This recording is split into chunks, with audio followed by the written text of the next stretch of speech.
Welcome, ladies and gentlemen, to Tuesday Night Live podcast from the range with your host, John G. Johnson. I get a kick out of that every week.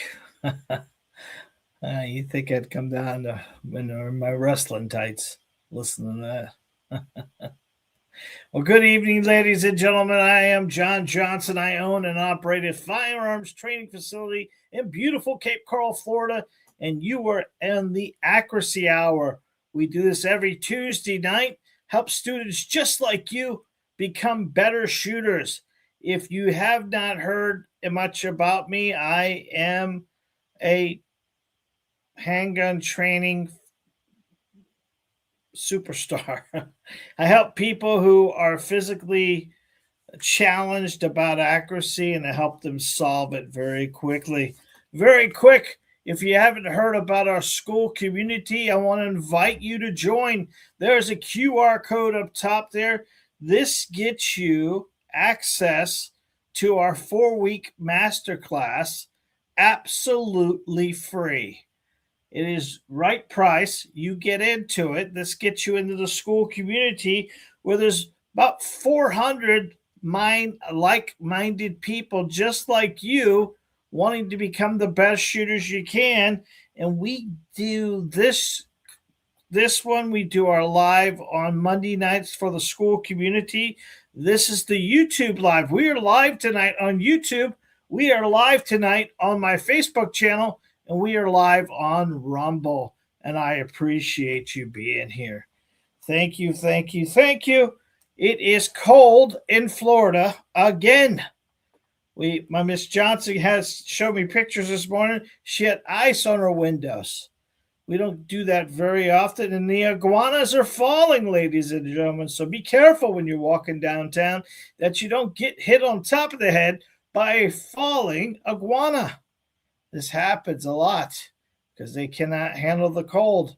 Sometimes I feel like a cold iguana sometimes, but I went to the gun show last weekend, and it was in a metal arena, which had very low insulation. So about the first hour and a half, my dumbass wore shorts. I wear shorts 365 anyways, but I had to get towels and cover my legs up, because I was about frozen stiff. It's terrible. So if you are, good evening, Guppy. How you doing? I'm glad you're here. Don't forget to comment below if you're new to the channel. Let us know you're new. If you are one of our regulars, just go ahead and say hello. You know you want to anyways. We have a great show for you this evening, but before we start that, we're going to pay a little bit of bills and tell you about our little product we have. Let's see if I can get a picture of that real quick. It is up on our school community, and it is up on YouTube as well. Any of my YouTube channels will go right to it. And it is our mag loader situation. And I mean, not mag loader, our dry fire insert. This dry fire insert will help you become the best shooter you can be by using dry firing. If you know what dry firing is, it's pulling the trigger with an unloaded weapon to learn the actual trigger travel. This is inexpensive. It costs very little. It's $9.99, and we ship for free throughout the United States. It is a link down below, and I'm going to show you a QR code right here. It's about to change. Now, that QR code right there is for you to purchase one of these HTS dry fire bullet inserts. And what this does for you, it gives you the ability to dry fire your weapon with the magazine in and then not go to slide lock. So you're able to actually go through racking the slide and then not locking all the way back. These are very inexpensive. They're $9.99, and they are available right now through our YouTube channel. And you can scan this QR code you see right here, and it will take you directly to checkout. So you can add these to the cart. We do not ship them tracking-wise because they cost very little to make, and it already cost me $2 to ship the stupid thing. So by the time we're paying all the fees and everything, we're making a couple bucks on them. It's not hurting me. but I'm not getting rich off it, but it will help you tremendously understand trigger travel to your best of your ability. Dry firing is part of the routine you need to do on a regular basis to become the most accurate person you can with a bullet. So get your HTS dry fire bullet insert where accuracy starts here. All right, there we go. That was a good commercial. Let's go ahead and pull that off. And we will leave up that QR code for you if you want. And then I'll throw up the school community QR code here in a few minutes here if we get that back to it. I'm going to go back to comments. Make sure you're commenting, saying hello. Steve, how you doing? James, how you doing? Glad you're here. Thank you, James Weber. Appreciate you very much. James Russell, thank you. B Mark, thank you. I'm glad you guys are here. All right. So tonight we're going to do a little bit different. We're not going to talk rip. We're not going to talk trigger. We're not going to talk stance. We're not going to talk gear. We're going to do the weird side of accuracy, the stuff that instructors never cover, except this one. All right? You're probably not going to hear, you probably have never heard me tell you any of this stuff tonight. I wanted to find something that was a little unique, and we worked very hard on it, as well as we always do. And we put something together I think you guys are going to really like. Why you shoot great one day, and then the next day, you don't shoot very well. It's kind of funny. That's how it goes. And I will tell you that it's not that you're doing anything wrong, if that makes. Thank you for the thumbs up, whoever did. I appreciate it very much. You're just trying to put too many things together at one time. I think that's the scenario that most people have. Because things happen before you even touch the gun. I told you earlier a couple weeks ago that your mind is D. Marshall. B. Mark, thank you. Glad you guys are here. Appreciate. The swag's out, guys. If you haven't got your shirts yet, they're up on the school community. We've got the school community member shirt that is a print on demand thing that you can pick up. Pretty easy. Good premium shirts. We're having them shipped out to you guys. Multiple different colors. They're on our YouTube channel as well if you go over there. And they are on the school community as well, so you can get all that information. My website has it there as well. So there's plenty of places to get your pride of the HTS, whether you get a hat, whether you get a T-shirt, you can show your pride and be happy that you're in the HTS system. If you don't know what HTS system is, that's the handgun training system. And the handgun training system is what we try to put everything around, whether it's our ebooks, whether it's about any of our videos. We're trying to give you the best foundation we can as shooters. I specialize in new shooters, just like you. I put this channel together. I put this video together. I put this lives we do, the accuracy lives, the school community, to educate, motivate, and entertain. And if you find any value in this evening's anything, make sure you hit that bell icon, that like, and the subscribe button. And every time we upload a video or do anything, you will be the first to know. Pretty easy, pretty simple. So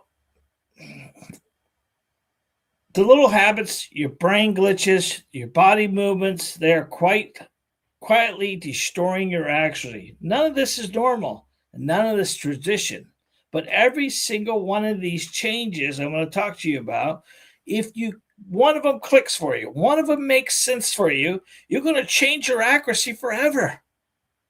So let's get into it. This is accuracy class that nobody else is teaching. So enjoy this. I think you're going to find something. If you didn't have a chance to get a pen and a pencil, I would recommend you just take a few seconds, and I'll wait, to go get something to write this down with, because there's going to be some real heavy knowledge being given to you, things that you never even thought of before. This is something that will help you tremendously. John Evans, 99, thank you very much for being here. All right. So we're going to start with number 10, and these are 10 unusual accuracies tips. Most shooters blink right before breaking the shot and never know it. Is this you? If any of these are you, I would recommend that you say, that's me. That way we can discuss it a little bit.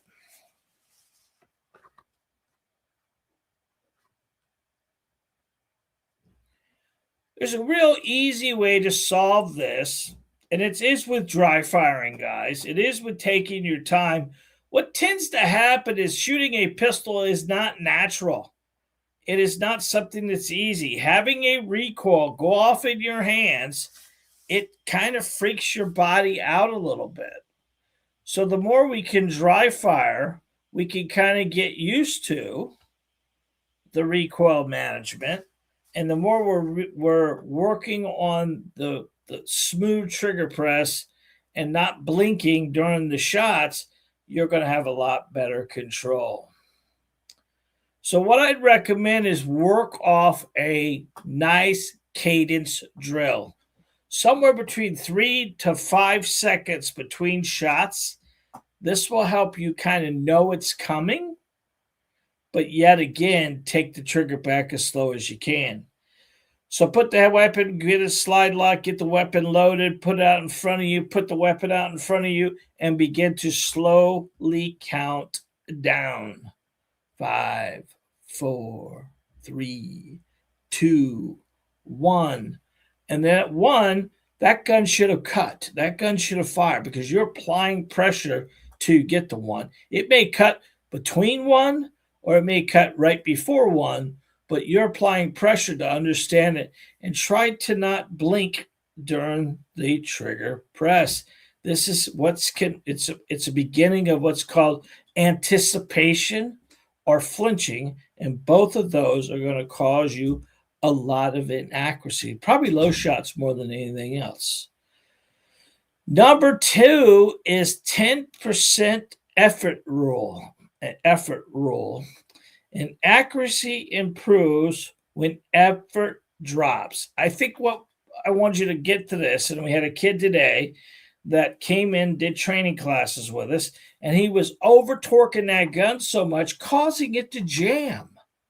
I would hand it to me, I'd shoot it just fine, and every time he cut a shot, it would muzzle flip on him, but you could see him putting a lot of torque on the firearm, but he wasn't controlling the firearm. That's the real issue. We can hold a firearm or we can control a firearm, but you can't do both. So you got to get yourself into a system that you're going to run the gun. Majority of people try to hold on to a gun with their hands. You don't hold on to a gun with your hands, you hold on to a gun with your chest. You drive that chest out and close your hands to fill your pecs, gentlemen. Ladies, push out and pull back. You're going to lock that gun down where it's going to stay level for you, and you're not going to run into any kind of problems. Recoil management, jerkiness, slipping. If you're cutting a shot, guys, and the casing is hitting you, then you're doing some muzzle flip in the front of the gun. Now, keep in mind, there is the time you could be right-handed and left eye dominant, and I always tell you to marry your weapon and eye together. So you may have to be a little more cautious about shooting a pistol because it has a long way to go for that casing not to hit you because you got it all the way across your left side of your body. But if you're right-handed and left eye dominant, that's where the gun should be in the beginning. It should be over your dominant eye. Remember, marry the weapon and the eye together. We talk about that all the time, but that's one of those things. So what I'll tell you to do, we need to control the pistol enough that it stays level, but not trying to put so much tension on the pistol that you start building a bad anticipation and miss. 90% effort equals smooth press and calmer sights. We don't need 100%. We need somewhere between 75 and 89 or 90% to be accurate with a pistol. We just can't do that. We just 10% effort rule. Do as much as you can, but drop it down. That's why I tell students all the time, hey, you need to hold on to that pistol. One of these hands holds the pistol, one of these hands grips the pistol. And if you haven't guessed yet, it's mostly your non-dominant hand. Your non-dominant hand does most of the work when you're shooting a pistol. And that's key for any weapon, whether it be a rifle, whether it be a shotgun, whether it be a pistol. Well, those long rifle ARs, things like that, you get 4 points of contact. You get two hands, a cheek, and a shoulder. So they're a little easier to shoot when we've got a handgun with only 2 points of contact. It becomes a little more challenging for you. Number three is breath rhythm controls first shot impact. And I think this goes really close to what do you mean by torque, he says. Torquing means putting pressure on one side or the other side of the weapon. Pretty simple to think about if you over grab a firearm or over grab a sponge or over grab. Hey, what's up, Jose? Welcome from Washington, D.C. When you over grab something, you can't really put pressure on all four sides of it. So you could put a little too much on one side or a little too much on another. Torquing, the concept of torquing is gripping right before the shot. It's causing a lot of manipulation going on. It's in the bow world. I'm a bow hunter, right? When you over torque with your hand here, gripping here, it causes arrow flight to be all squirrely. So if it causes for the arrow flight to be all squirrely, imagine what it would do to a pistol. So if you have the actual gun in your hand, this is why we talk all the time, guys. Stop milking when you grip the gun. If you're gripping the gun and you're having to adjust your grip every time, well, you're probably not holding on to the gun strong enough. But if you're having to over torque or over grip multiple times, you're most likely putting too much torque on the pistol or too much pressure on the pistol, and you're not able to control the 5 shots. Remember, we recommend you shoot 5 shots at a time.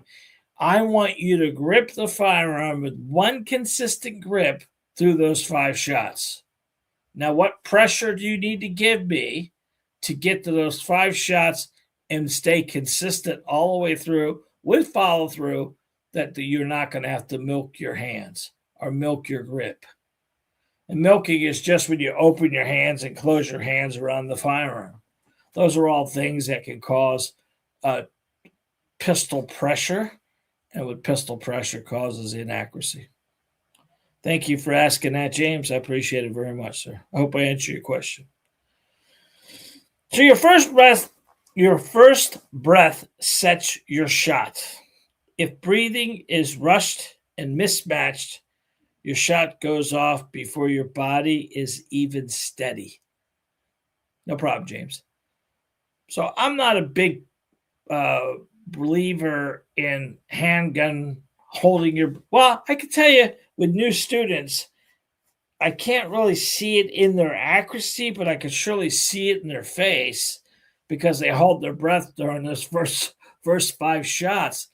What tends to happen is now they are sort of lack of oxygen, and the next 2 or 3 shots, the gun is moving up and down because they're kind of heaving and hoeing, trying to get their breath back. Happens a lot to seniors that are at the range. They may have lack of oxygen because of their age to begin with, and then all of a sudden put some kind of anxiety of being in the range, anxiety of shooting a pistol maybe for the first time, and this causes a lot of stuff. So I would tell you just breathe naturally Don't get excited. Don't just breathe in and breathe out, exhale real nice. When you shoot a long rifle, you shoot something long distance, they kind of tell you to hold your breath, then release half out, and then watch the sights level out, and slowly engage the trigger, and the rifle will stay level, which is probably true at longer distances, because any kind of manipulation at the rifle at 100 yards could be close to a foot, right? But with a handgun, you hardly would see it at 3, 5, and 7, if that makes sense. So, yeah, we're all going to be stressed one way or the other when we have to use the weapon in a defensive situation.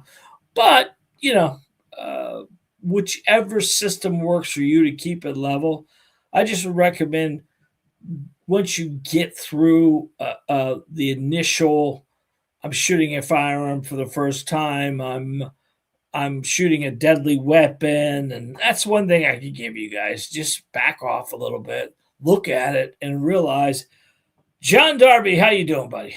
Thank you for being here. I will tell you that most of the students I deal with are coming from upstate New York. They're coming from Chicago. They're coming from California. They're coming from New Jersey and all the places like that, that guns are not considered a good thing. They're considered a deadly weapon. And people come to the range with that concept in their head. So as I flip my hat around to become the psychologist and talk them off the wall from shooting a deadly weapon, and I just explain to them, hey, you're just shooting a tool today. What's this tool doing without you?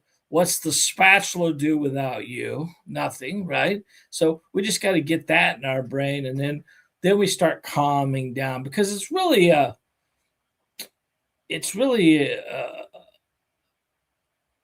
memory thing, a focus thing, anticipation, all that stuff. It gets too deep here. Just relax. That's the key thing. Breathe, breathe, breathe. So number 4 is that 250 millisecond brain lag. I told you earlier that your brain helps you fight recoil by intensing up or anticipating. Your eyes see the sight settle. Your brain reacts in a quarter second later. That delay is where the shooters yank the shot. Somehow or another, we need to teach them and yourself how to ride the delay instead of fighting it. And I think the easiest thing I can do for you is get you into a trigger travel loop that you understand. We talked before about this, but we have to understand when I touch the trigger and when it goes bang, and we need to know every inch of this, every inch of millisecond in the millimeter of this whole trigger travel. Because when I take a pistol to the range, whether it's my pistol, whether it's a customer's pistol, whether it's a brand new pistol, and I bring it out for the very first time that I've never shot it before, all I'm doing on that very first shot is I'm presenting it to the target. And while I'm presenting it up in my line of sight, I'm bringing back the slack of that trigger. And I'm letting that first shot surprise the hell out of me as much as I can.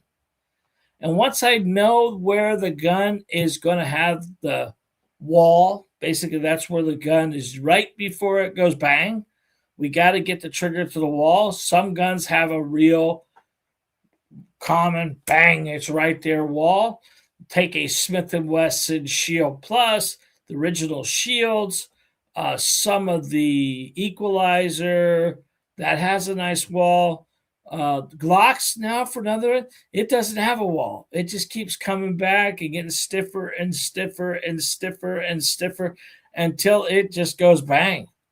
Tauruses have a very soft front side until it gets back, and then once it feels a little stiff, doesn't really touch a wall, but it comes to a somewhat stop, and then you cut through. 1911s have a good wall on them. There's a lot of other pistols on the market, like the Hellcat and the 365. Not crazy about either one of those, but they have decent triggers on there. The Walters have a decent wall trigger. These are all things we need to know. You need to know, you need to educate yourself how to present the firearm to the target and almost get the trigger to the wall, then finalize your sight system, and then finish your shot. And this is going to make you more accurate. The problem is we're trying to focus on front sight, back sight, target, trigger, all the stuff that goes on in that stuff, and that causes a lot of what am I supposed to look at? What am I supposed to focus? What's going on? No, I told you, trigger and front sight focus. Those are the two things. All the rest of it we can figure out. Get a good trigger press and get a good sight focus.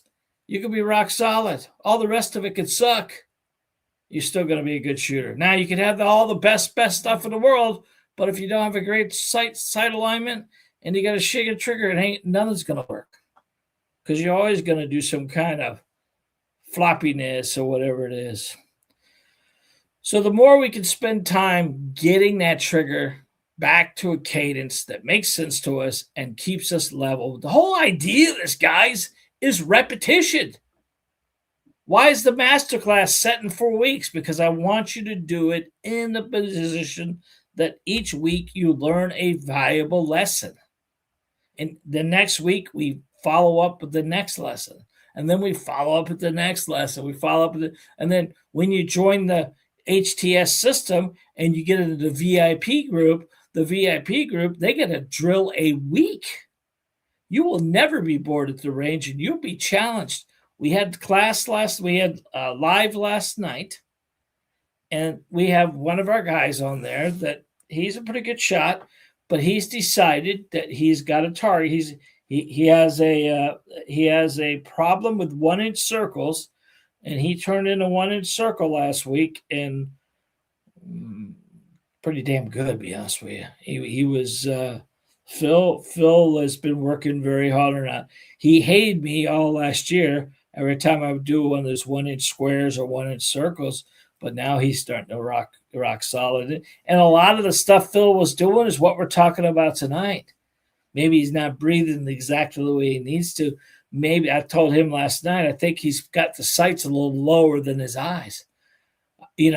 Look to the right at the range, look to the left at the range, and then look in the mirror.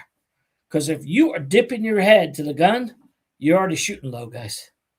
Never, ever dip your head to the gun. Bring the gun to your line of sight. That's the key thing. A majority of people put the target below their line of sight. Put it up here. Put it up here. Don't go by that X. See this X back here? Right here?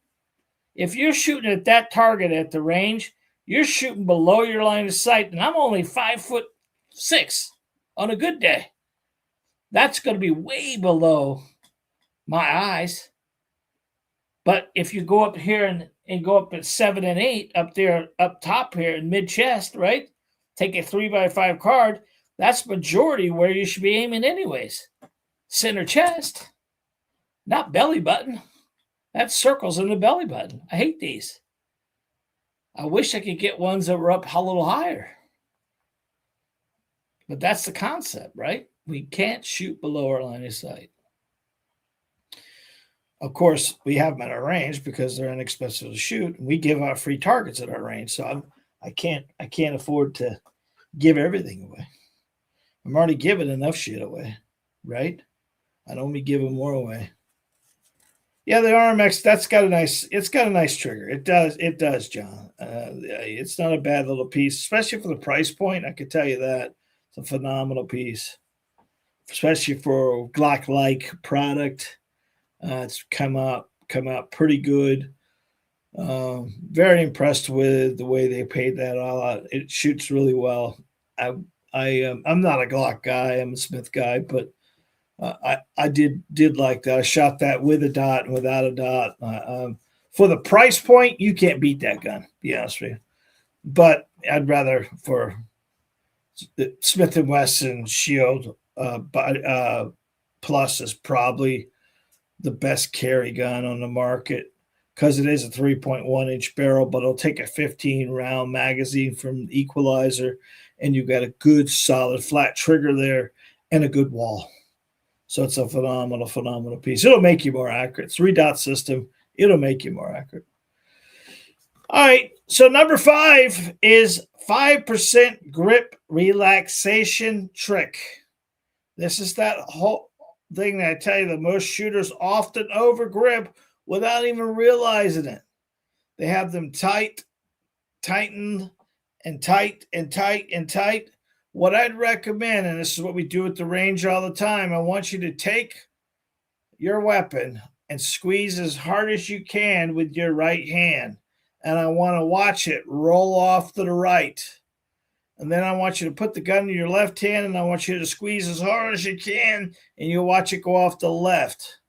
And then I want you to grab a hold of your pistol and put it back in your hand and squeeze it hard with your right hand and watch it torque just to the left, just to the right, just a little bit. And then put your other hand on there and squeeze and watch that gun come straight to you. And that's your grip right there, guys. Now that you got that feel and you understand that feel and you're driving with your chest, and when you close your hands up, what you're driving with your chest, that gun will be level to you. And once it's level, then you move it to your dominant eye, and that is your pressure you need to put on that weapon. And it most likely, be honest with you, would be about a 5% less than your power, which will allow you to get through the 5 shots without having any kind of milking situation going on.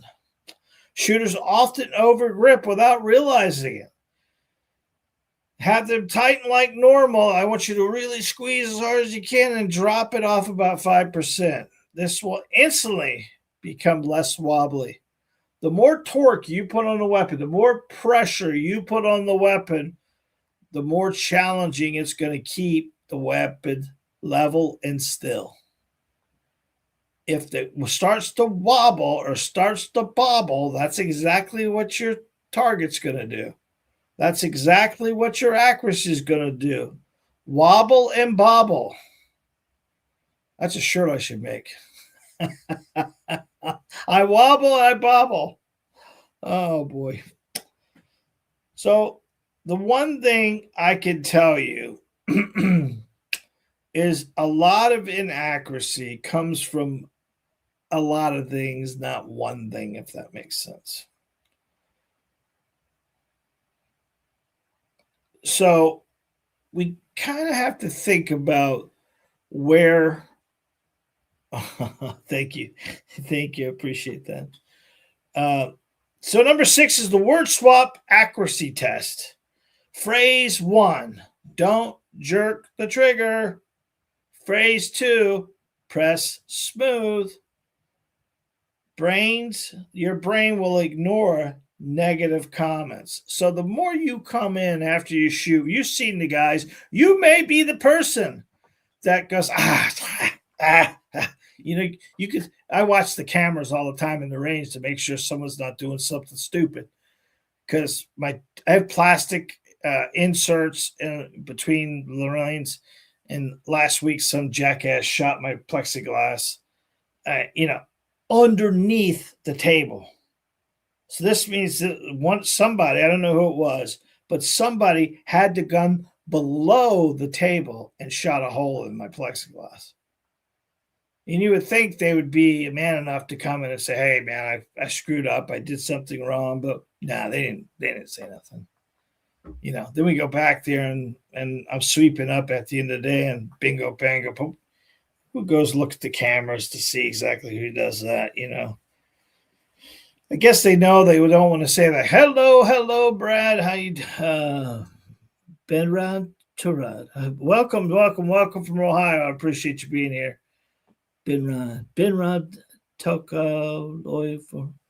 Thank you. First time on the program, buddy. Let me know. Let me know, Ben Rod. Appreciate it. So your brain ignores negative commands. So the more negative you are, the more challenges you're going to have. Those one phrase tightens groups, one phrase ruins them, right? So when you say, don't jerk the trigger, you're expecting yourself to jerk the trigger. Instead, just say, press it smooth. Just smooth. Smooth trigger press. That's all we need, my friend. And then it'll start making, instead of you telling your body, don't freak up. You know you're going to, but don't do it. That just kind of gives you a negative, right? Your brain doesn't like that. Just tell it, come on, we know how to do this. Let's just do it right. Let's just press this trigger nice and smooth. Nice and smooth. Oh, yes, I've learned a lot from many of your videos. You're the best teacher I've ever had. Hey, thank you very much. You get a gold star today, my friend. Gold star. Are you part of the HTS system? If not, I'm going to put a QR code up here in a little bit. I want you to join it. It's absolutely really expensive. It's free. It costs you nothing, and you get 4-week masterclass. And that has videos and targets and all stuff. And we have this live, and we have our live on the HTS system in the school community. You can get into that as well. We ask everybody to join. It costs you nothing.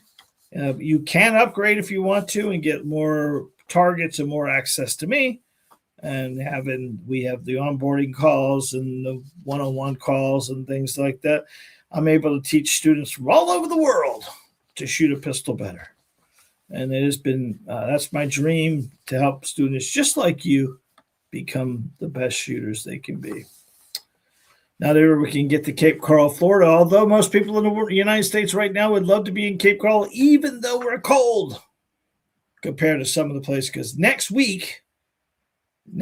tomorrow or the next day, that's going to be it for our cold compared to other places like Wisconsin, right? Well, they'll be cold for a long time.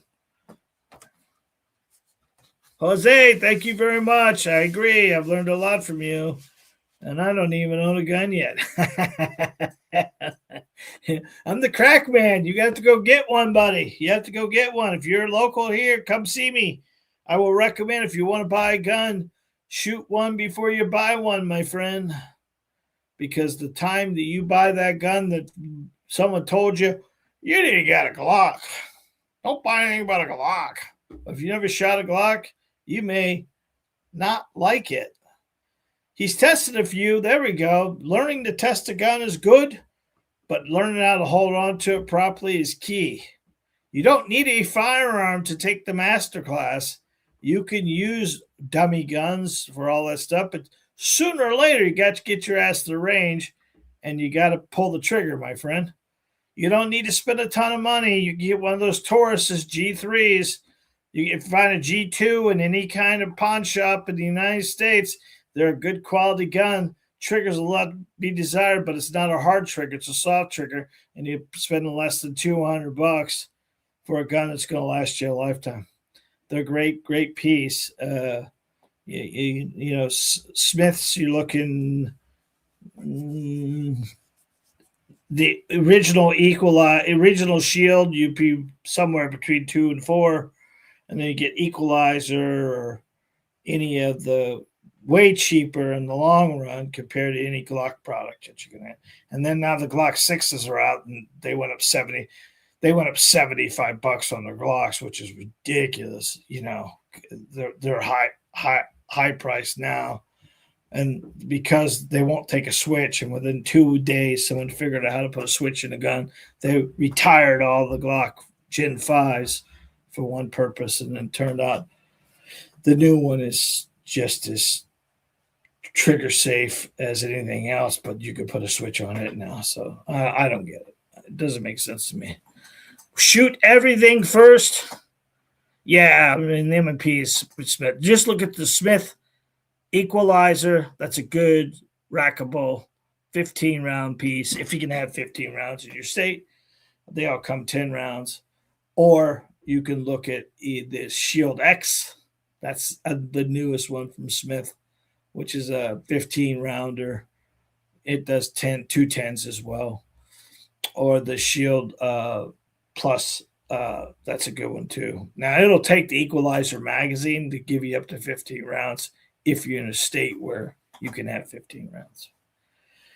Don't do anything stupid and get yourself caught with an overcapacity magazine. That's going to be a problem for you. Number 7 is one-shot confidence test. Groups destroy confidence. One perfect shot at a time builds it. Make them commit to one shots. That is something that most students never do. This is a range session for most students. They're loading a magazine full of rounds. They have to get a loader to finish up the last 15. They got a 15-round magazine and they stick it in the gun. Then they take the target, instead of a distance they can conquer, they push it all the way back to the backside of the longest distance.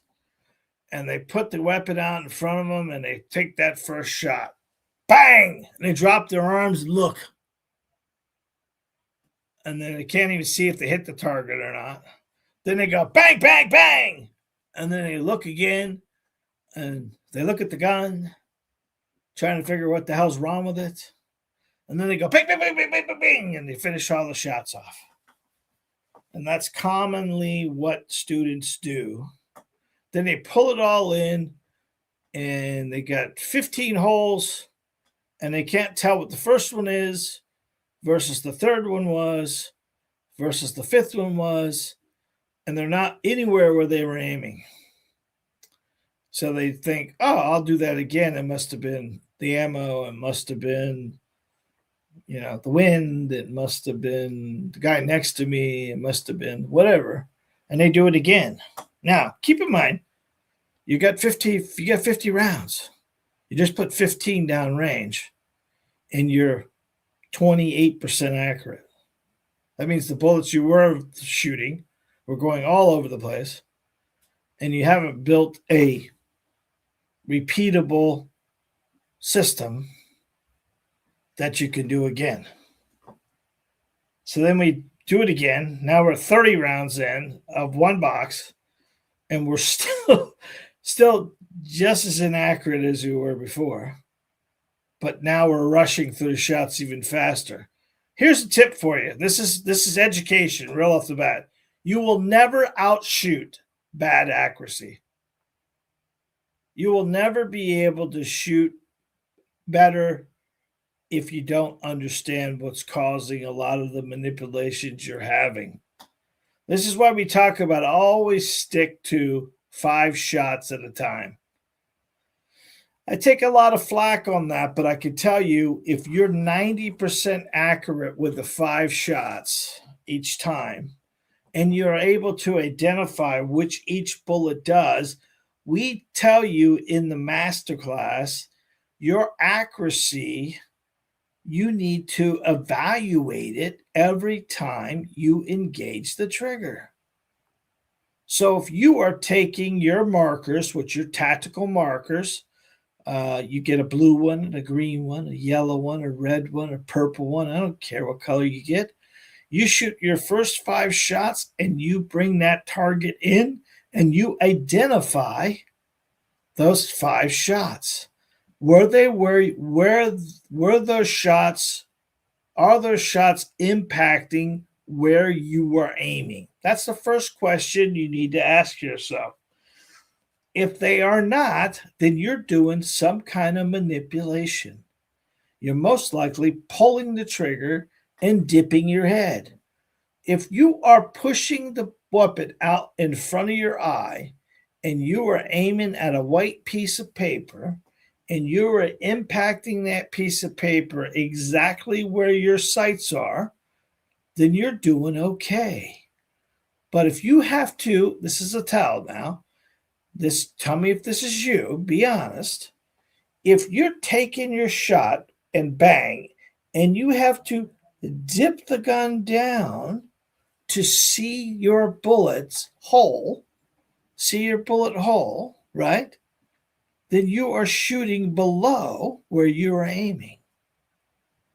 You should be impacting where your sights are. And 97% of students don't because they're doing some kind of manipulation to the front side. The easiest drill I can give you is the black line drill. They'll take a black electrical tape, throw in black electrical tape into your range bag. You can have the most shot up target you want. All you need to do is take a black tape and put it right across where your eyes are here. And then make sure your gun's on that line and impact the line. If you hit the black tape or you hit above the black tape, then you're not doing any kind of pull down, right?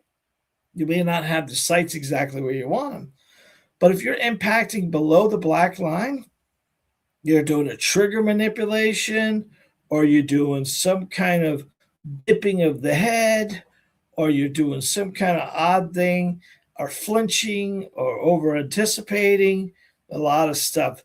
This is a great drill, and you can get a lot done with 5 shots. A 5-shot drill, 5 individual shots. I'm talking about put one in, rack the slide, push it out in front of you, and cut the shot. Now, did that go exactly where you wanted it to? All right, let's do it again. Cut the shot. Boom. Now, if you're running those across the paper like this, they all should be, they don't have to be exact in line, but they got to be somewhere close to where you're aiming, right? This builds confidence. Because what's the most important bullet in the firearm? The first one? Or 6, 7, 8, 9, 10, 11, 12, 13, or 14? No. The first 5 are the most important. Make sure they're impacting where they go. This is the one thing that will give you that aha moment that you want in life. When you start conquering your firearm and you're running it and they ain't running you, hey, what's up, big dog trucking? You new, man? I'm glad you're here. Tell us where you're from, big dog trucking. Yeah, when you start conquering your firearm, it feels a lot better for you. When you start getting at 100 rounds, you start getting about 80, 85, 90% accurate. When you walk out of that range, your chest real popped up, man. Real popped up, right? But when you go out of the range and you're about 55, maybe 45% accurate, and you had to shoot 300 rounds just to make yourself feel good. Well, there's a Maryland. Woohoo! That's nice. Maryland. Probably cool there right now. Thank you. First time being here, man? All right. One-shot confidence test is one of those things, the black line drill, the white paper drill, anything that you could get down. The one shot itself, key. You'll get better and better and better at it. That's the one thing I can tell you. Big Fred, what's going on, man? Big Fred, 1696. Hope you ain't that old, my friend. Tennessee, I love that area up there. My wife and my kids, I got married and went to Cherokee when we were on honeymoon, and we've been back to Cherokee multiple times. I've been to Bryson City. I've been over there, the Pigeon Forge and all that. I love that area up there. But last time I went up there, we spent a week in Cherokee on the river, on the Natchahala or whatever it is, and I trout fished almost every damn day. I didn't catch nothing. I caught a couple of what they call chubs. I don't know what the hell a chub is.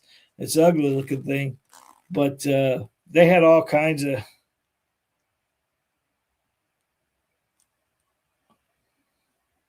the chubs and all that stuff like that. So kind of, I love that trout fishing. I love fly fishing. That's my favorite. Love going down to the fly shop and getting that little room there and pull out a bunch of flies, and cost me an arm and a leg when I go there.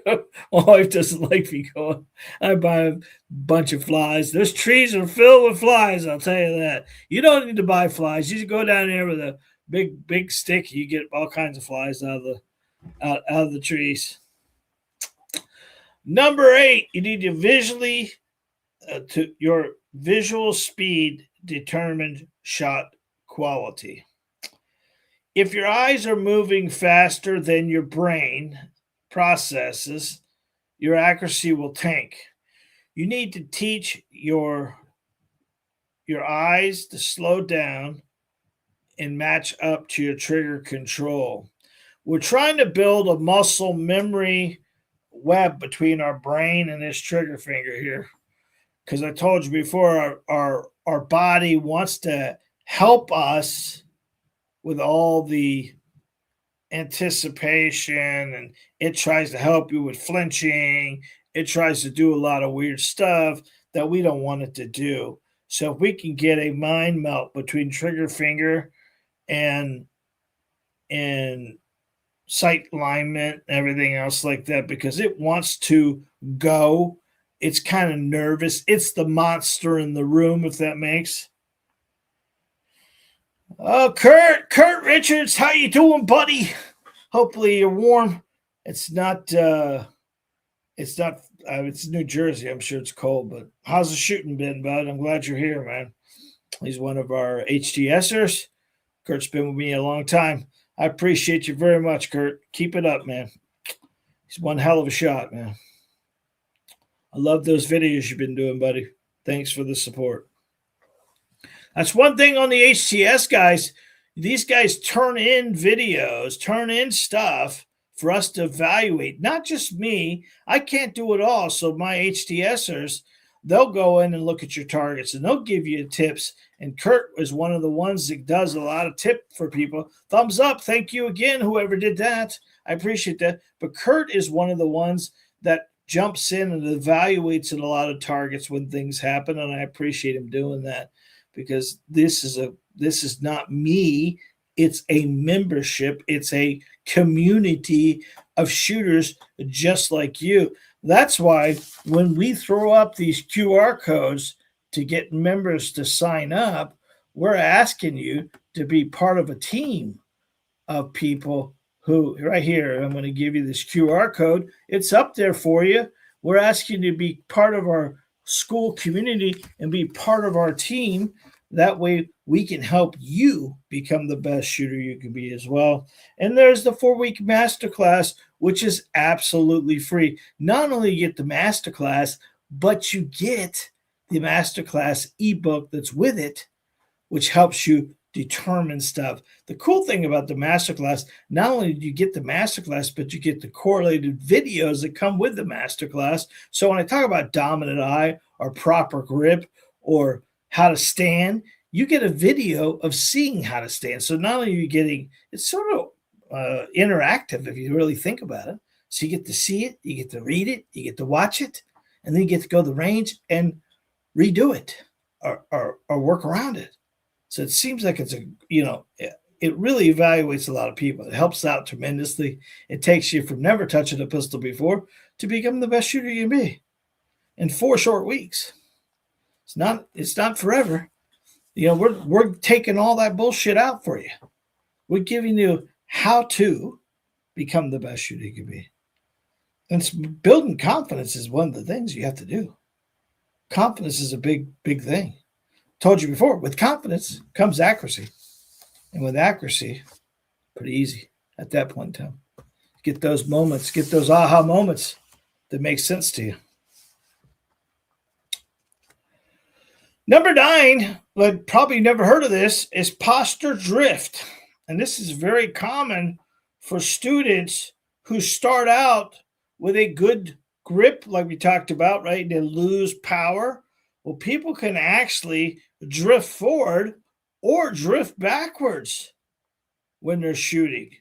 This happens an awful lot with seniors. I deal with a lot of women seniors. I deal with a lot of senior men, and a lot of them have some kind of dexterity issue that we have to fight through, right? But technically, it's really not about how much power they have. It's how to minimize the lack of power, if that makes sense. So when you're at the range, guys, there is a table that most people stand at. One of the things I'll tell you, if you have a little bit of a wobble in your body or a little bit of things, get your weight shift to your toes and go ahead and use the table on your waist to lean against. And this will keep that sideways bobble from going on a little bit. And if you actually have a little bit of shakiness, you can actually solve some of that shakiness by driving with your chest muscles, gentlemen, instead of trying to hold on with your hands. Remember, our job is not to keep the gun completely still. It's to keep the sights as calm as they can be, and slowly cut the shot while they're calm.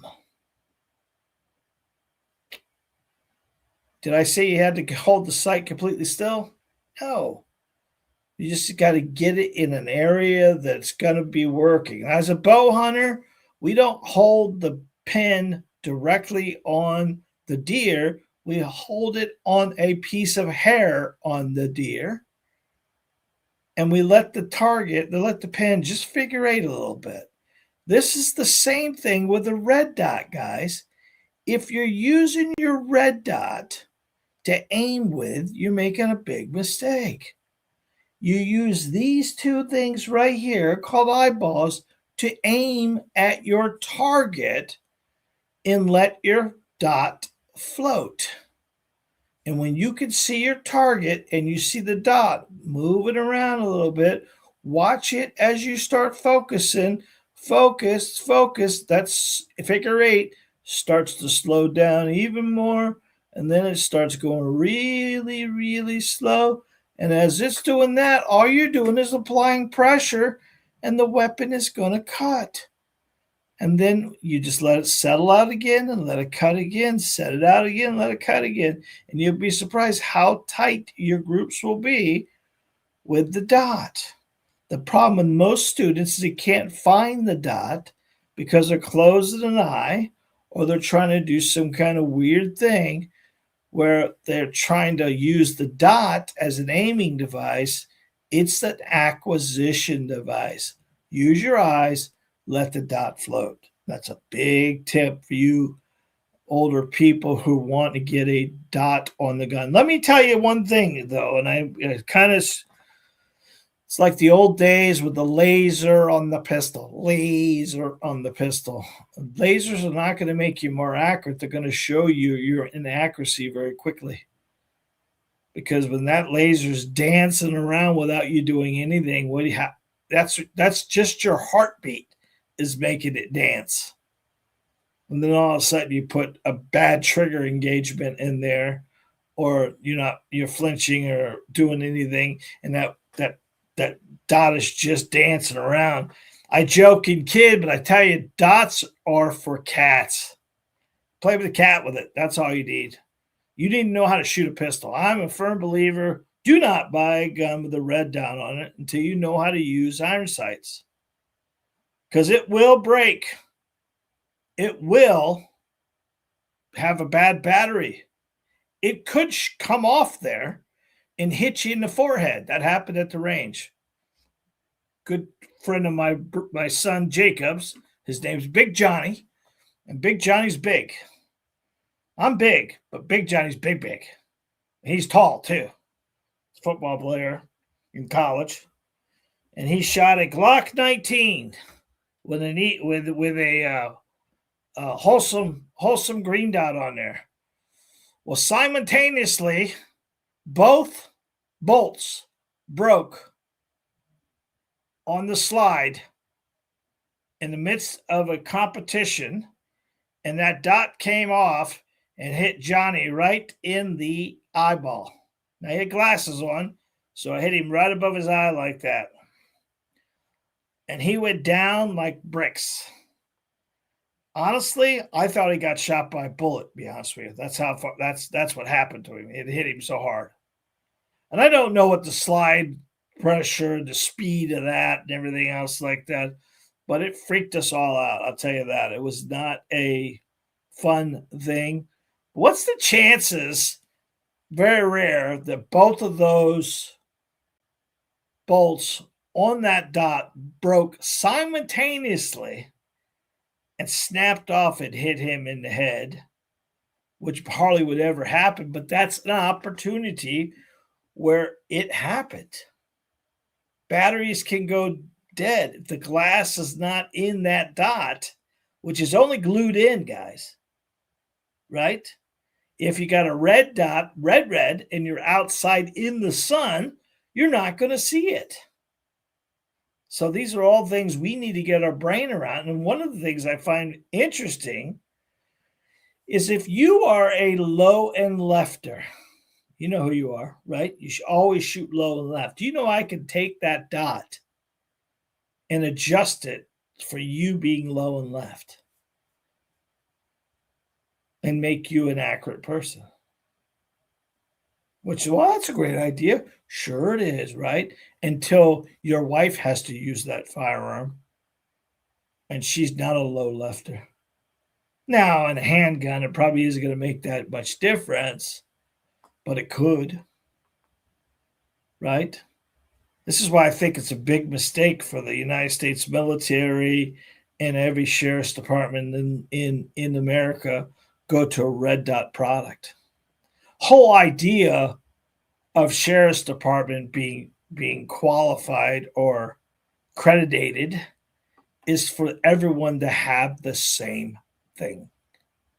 That's why when they make the change and they go from a 40 cal to a 45, like the Lee County Sheriff's Department did here in Lee County, they went from 40 to 45 ACP. And the qualifications went down dramatically. So then they went to a 9mm. Now, think about this now. You've got your gear. You've got your holster that holds a 40. That will not hold a 45. Right? So then we sold all the 40s. Right? Then we bought all 45s. Then we had to re-gear everybody with 45 holsters. Then we decided, well, that's a bad idea because the FBI decided they're going to go 9mm. Why? Because their qualifications went up when they went 9mm. They wrote 25-page article on this, but bottom line, last paragraph, qualifications went up like 78% when they went to 9mm from 40. So when the FBI went to that, the sheriff's department said, hey, you know what? Well, let's all go 9mm. Now we got to get rid of all those holsters and all that gear and go back to 9mm. I think 9mm is a better choice for them because you get the most capacity possible and be able to carry. But the unique thing is you can't have this guy carrying a 40 and that guy carrying a 45 and this guy over here carrying 9, because in the realm of things, when we get some shit and I got to throw you a magazine, I shouldn't have to ask you, what caliber do you have? Because if I'm carrying a 40 and you're carrying a 9, my magazine ain't going to work. And your magazine ain't going to work.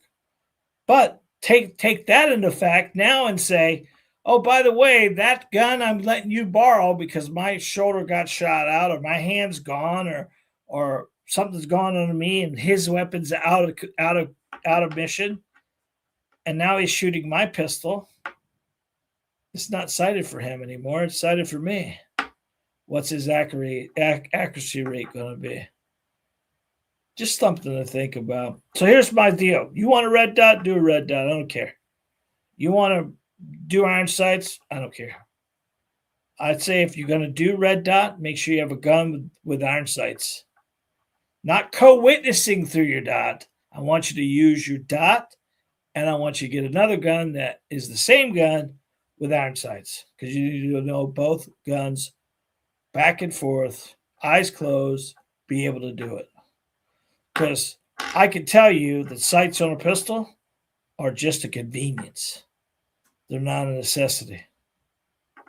You don't need sights to be accurate on a pistol. You need confidence to be accurate on a pistol. Point shooting is one of those things that most people don't try or don't do. And we don't use the sights for that at all. We just use the back of the firearm and make sure it's level. Something to think about, but definitely, whichever one you decide, you need to practice enough one-handed and you need to practice offhand. Because very easily could you lose a hand and still be in the fight, but now you need to learn how to shoot the gun left-handed if you're right-handed. That we got off on a tangent, didn't it? I apologize about that. So the posture itself, or the stance itself, is the key to the foundation of shooting. If we do not build a good foundation, everything that goes on top of it is going to suck. If we live in Lee County, where they're building on every street, every road, every house, everything, you could throw a stone any distance, any direction, and find new construction. All in Lee County. I've never seen one built roof first. It's all about foundation first. And they don't level it. They don't level the foundation to the ground.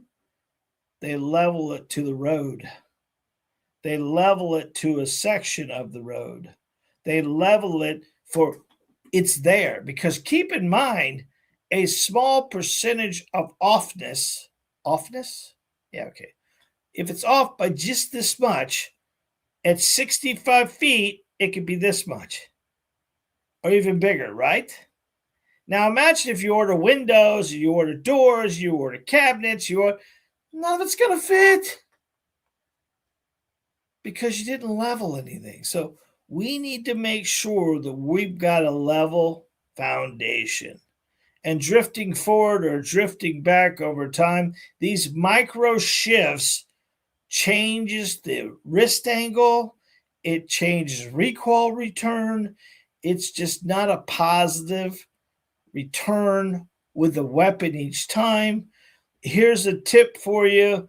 If any casings are coming back at you or you're getting hit by the casings, you're doing some muzzle flip you should not be doing. You should never be hit by the casings. Even a right-handed student with left eye dominant, it does have a little bit of travel to get over there, but it should not be coming directly in your face.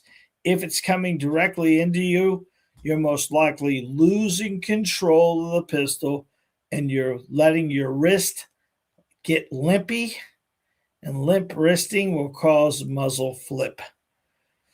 Another thing is if you're gripping a firearm and you have any kind of gap in your grip at all, firearm is a bully, and if you give it something, it's going to take it. So we want to be very diligent that we close our gap around that firearm, and we almost marry those two thumbs together to close the gap.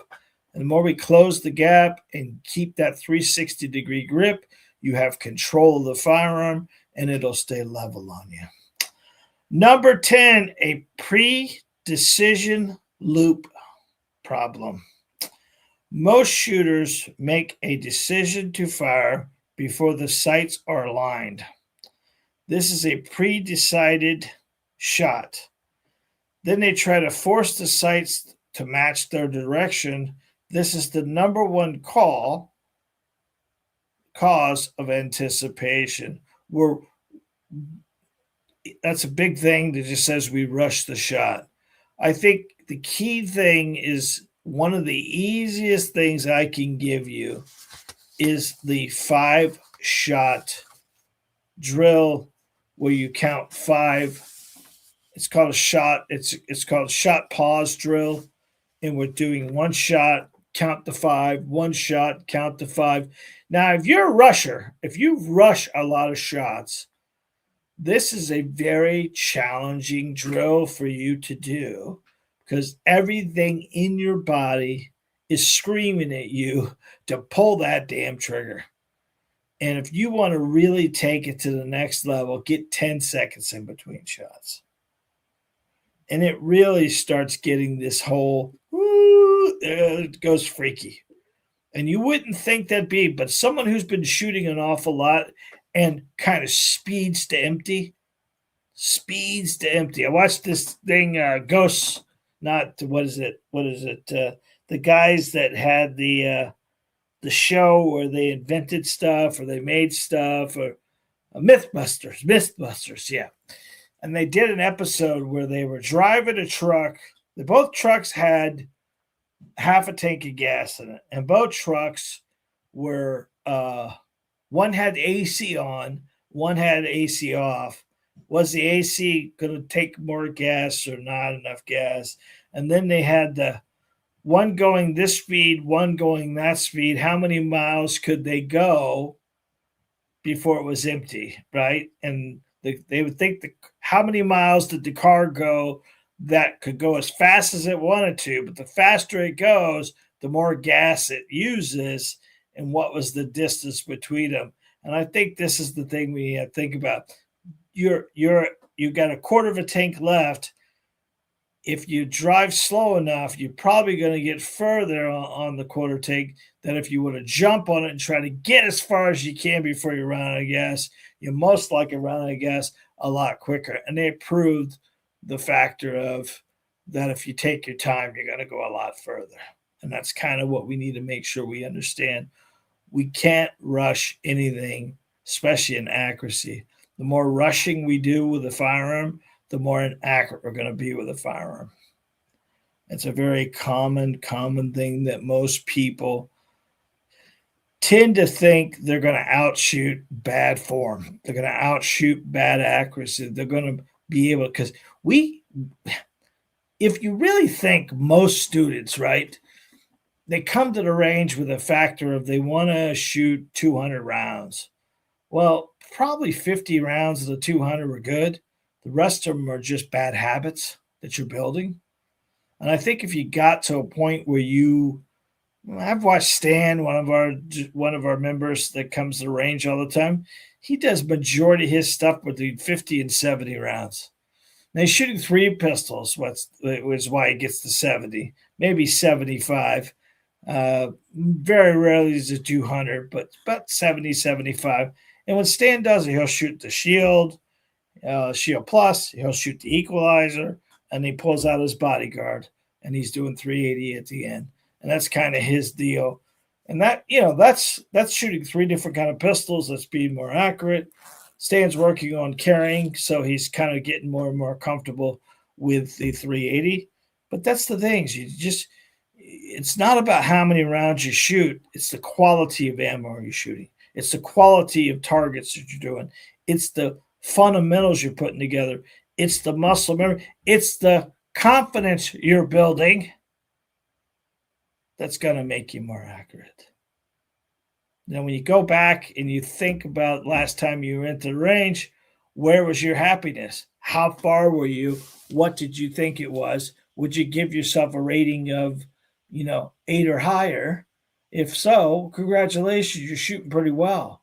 But if you give yourself a 5 or lower, well, you need some support. You need some help. Something's missing in your program. And getting into the master class is probably a good option for you because it's going to give you the refresher that maybe you might need. Some people have gone to the range and learned an awful lot straight from YouTube and have never taken a class. There are some people who are natural shooters.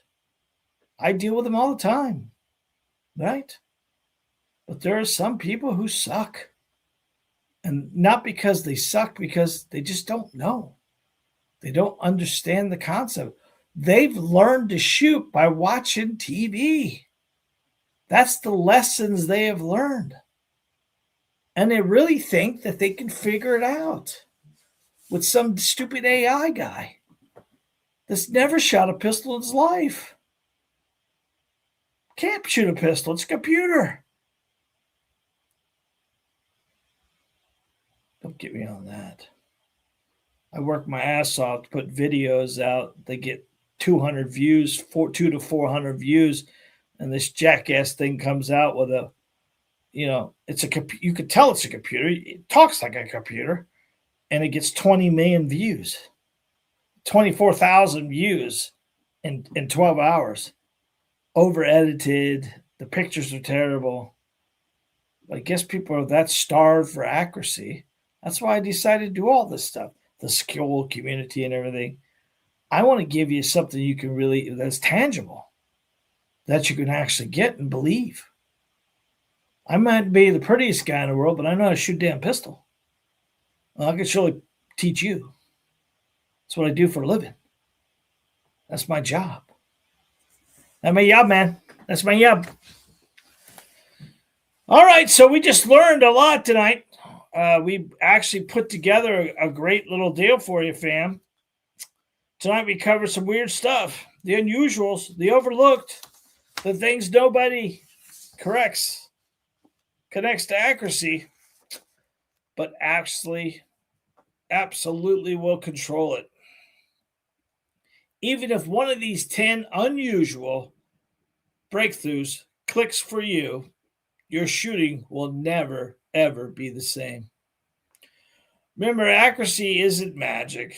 It isn't talent. It isn't luck. It's awareness. The more you understand what your eyes, your brain, your body are doing, the faster your groups will tighten up. Now it's on you. And you. And you. Take these concepts, try them, test them, and feel the difference for yourself. If you want a deeper coaching calls, more drills, more feedback, go ahead and get into the HTS system. That evaluates you, makes you a better shooter, and it gives you the ability to work with students all over the United States and the world to become the best shooters you could be.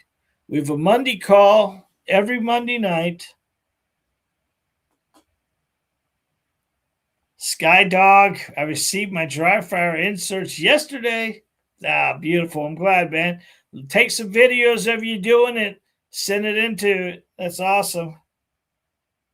Oh, he's dry firing as you speak. That's awesome, dude. That is awesome. Take some pictures. Love to see it. I love those things. They worked out pretty well. I tested them for almost 6 months before I even put them out in the market. I like the way they lay in. They put in, and you just kind of twist them out. They're beautiful. They kind of work. 40 and 45 are being made right now as we speak. So we got the computers running. We've tested those out. We're sending out a couple samples to a couple guys to have them test out. I've already had guys at the store test out. Those are going to be good as well. So it gives you that. And I haven't really even talked about the magazine loader we made. That's coming. I got a video working on that. But that's a Glock-like product, but it's heavy duty, and it will take almost every common mag, Glock, Smith, Taurus, Ruger, and they're going to be a push-down system, which will sell for $20, which is one of the problems that most women and seniors have, is trying to load a magazine. That's why Smith & Wesson, their equalizer mags are so easily thumb loadable, but they give you the capacity, which is kind of cool. All right.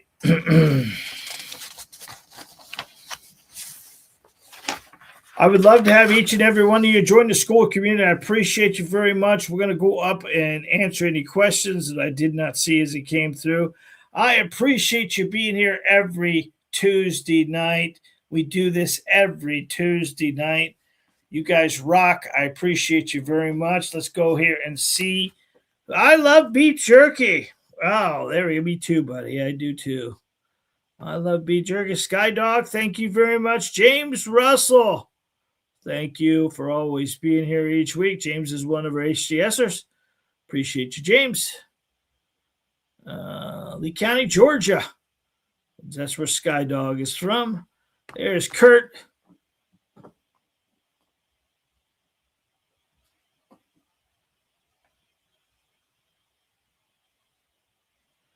Yeah, that's what Kurt was saying. Most administrators don't have the best knowledge when purchasing a firearm for the department. That's true, man. You know, I hate to sound terrible, but I find that 90%, I'm not talking about the squat guys. I'm not talking about SWAT guys. I'm talking about the average duty cop, if that makes sense. One, they don't get to shoot enough.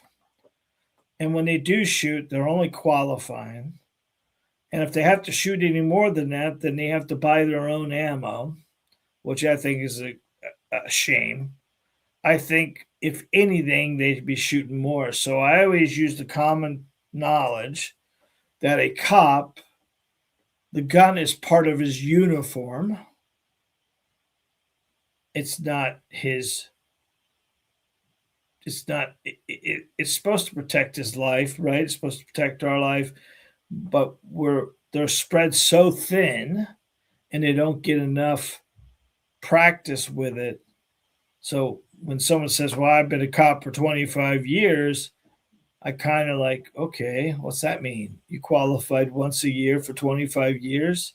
Unless, of course, unless they're SWAT or something like that. Those guys do and have to train a lot more. But that's kind of the deal is I think the handgun for most cops is a uniform piece. It's there because they have to have it, not because they want it. And that's the key thing we need to make sure we understand. Do you want this or do you need it? Because if you're getting it just in case, I'm going to carry it just in case, or I go somewhere I don't plan to carry today. I'm going to carry tomorrow. That just seems silly to me. You're either going to carry or you're not going to carry. You're either going to protect your family and be prepared, or you're going to be behind the 8 ball. The problem with most of the stuff we talk about is I am going to carry when I need it, or I'm going to load it when I need it. It seems so silly when I ask a student, well, what time this morning did you get up to put tires on the car to come to town? They look at me like I got three heads, right? But that's what you're trying to say. If I'm going to go someplace where I think I'm really going to need a firearm, then I'll carry it. Well, I don't know too many of us are going to go unsafe places that we normally, and that's the next step. I say to them, okay, so when's the last time you needed a firearm? Well, I've never needed a firearm. Well, then it seems like you're pretty smart. Seems like you know where you can be and where you can't be. The problem with that is you're never going to know you're going to know until you know. Whoa, that was a lot of no's. But that's the key, right? So you gotta have it on you to protect you. You got to shoot it to be confident. You got to do it on a regular basis. It's diminishing. If you don't do it, you're going to lose it. Why do you think Kurt Richards and all the guys in the HTS that are there now are training their ass off? Not because they have to. It's because they want to. They owe it to the community. They owe it to their family. They owe it to their loved ones to be prepared. You watch the news just like I do. This shit is close, man. It isn't like it's not going to happen. It's going to happen somewhere. Just hopefully a good guy's going to be there with a gun to stop it. Just the bad guys all know where they can be is where good guys aren't. Right? Every time there's ever been a shooting where a good guy showed up, that's never been in the news. It's all about the disasters. But how many good guys have stopped bad stuff? A shitload of them. Get the NRA magazine. Get the USCCA magazine. Look at all the good stories. of what a gun did to stop this or what a gun did to stop that. But that's not in the news. That won't be in the news. Saw what a gun did. The gun didn't do anything. It's a bad person that did something. Good person is trying to survive it. All right. Sorry about that. Got off on one note again. Big Dog Trucking. I appreciate you being here. Thank you. Jose, thank you.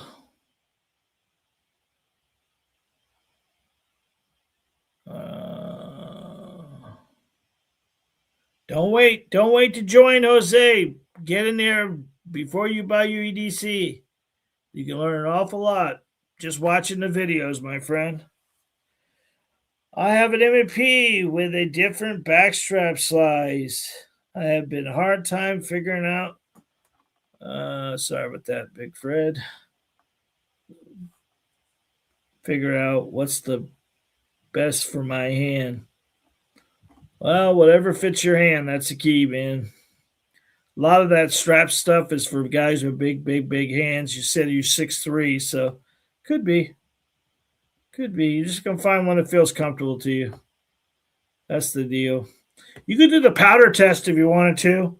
I don't know if you ever heard of the powder test. That's taking baby powder on both hands and then grab the gun like a firearm, hold it there, and then have someone take it from you and grab your firearm and look and see what your grip looks like with it.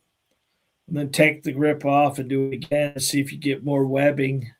What we're looking for is 360-degree powder on that gun, as close as we can to getting powder. If you bury a thumb or push a thumb towards the slide, you're going to have a lot of gappiness. Gappiness is going to cause inaccuracy. So try the powder test. It works out pretty well.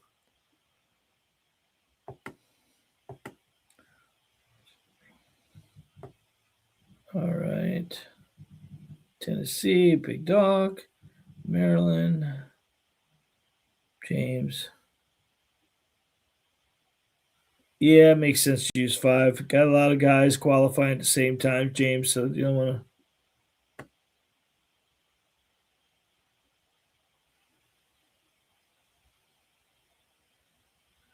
All right, so Ben Rod says, if you have time, could you explain why right-handed shooters often hit high and right when aiming at 5 o'clock position in order to hit center? Well, what ends up happening with high and right, high is you're focusing on your front sight only, and you're not leveling it with your back sight. And then we got to think about when you watch the master class, the second week's target is called a 6 o'clock hold target. And very commonly when someone if you were aiming at that red dot back there, most students would put the barrel directly on the red dot. And if the barrel is directly on the red dot, your sights would be above the red dot. This is causing you to shoot high. Remember, your sights are where the bullet should impact. And if we were to put the dot, a barrel directly in the center of that red dot that's on the target right behind me, right here, then you would be hitting up here. Now, what happens is take that on top of over torquing with your right hand, which would make the weapon go off a little bit more to the right, and then dipping your head just a little bit and letting the gun muzzle flip, that would put that target high right. Most right-handed shooters shoot low and left because of under torquing with their right hand. They're not putting enough pressure with their non-dominant hand, and they're putting too much finger in the gun, which is causing the low and left. Any shots above the target, it's most likely a non-leveling situation, meaning your front post is high and your back post is low. We almost have to marry the top of the back post to the top of the front post. without seeing three dots or anything else. Like the gun has to be level, brother. If the gun isn't level, it's only going to go where you got it. And if you're using your wrist to aim the pistol, you should be locking out your wrist so it does not move. So when you actually put your hands on the firearm, your thumb should not be up, it should be out. And when this thumb's here and the other thumb is here, and those two fingers are lining up together, and you extend this one out, when that thumb is locked and this thumb is locked, there's no way for it to go down, buddy. So, one of the situations most people do is they concentrate without leveling out their back sights. It's very simple. Two in the back, one in the front. Make sure they're level. They have to be level. And that means if this was high and the two in the back were low, it doesn't have to be much, then the weapon would be at an angle, high. Same thing, if it's lower, it'll be low. Now, the neat thing is when you have equal sights, equal height, in other words, the back sight itself needs to be here, where it's in the middle, right? And you equal height, equal light. So we're not too close to this side or too close to that side. We're dead in the center. Then the pistol will be level because a sight on a firearm levels it front and back and right and left. So if you've got it up and down and right and left, then you got it level. Then work on that front post focus with a level pistol and get that grip proper. 60% with your non-dominant hand, 40% with your dominant hand, and you'll be rocking. But any right-handed student that tells me they're shooting high or right at all, they're over-torquing with their right hand. And I believe you went back to look at your targets, majority of the time, you started out pretty good, and then you start getting more and more grip. Remember, it's math, boys, girls. It's math. There's 3 fingers on your dominant hand. There's 4 fingers on your non-dominant hand. If I ask you which one's going to have more power, hello over here. It's just a mathematical thing, man. 4 fingers, a lot stronger than 3. A lot stronger than 3. Hope that answers your question. I appreciate you asking those questions. Thank you very much. Thank you for being here.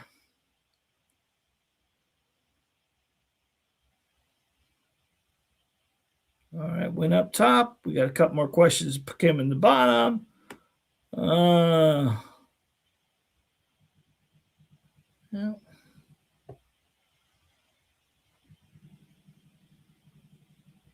Let's see. Dry fire. Yep. Thank you. Thank you for your help. I appreciate your beef jerky. I found the same thing was with some military. Thank you. 100% support Leo. Me too, buddy. Me too. I wouldn't want that job. 100% I wouldn't want that job. That's the one thing I can tell you about paramedics. That's firemen, police, doctors, lawyers, Boy Scouts, any person, first responders. You don't have to have a badge to be a first responder. It's kind of unique to see that kind of, the United States military puts out a lot of first responders that get in there and, think about they're volunteering to save our country, to make America great again, or whatever it is. God, without them, imagine if we had to force people to be in there. It was, that's the one thing about the United States military and all of our forces, whether it be police, sheriff, highway patrol, or whatever it is, they all want to be on the job. They all want to be there. And that's the beautiful thing about that. So if you see one, thank one. That's my big deal. We give free range time out at our range to any of the officers. We do 2 things.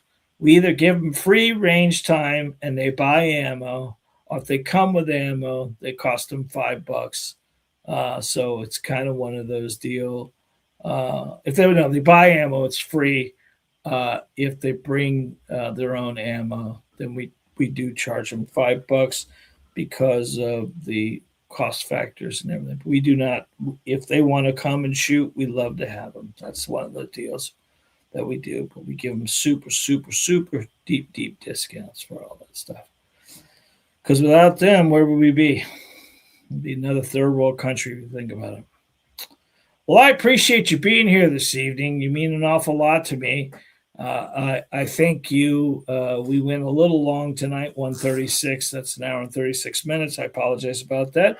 But we've had a good group this whole night, so I was pretty happy about that. They're getting better and better and better.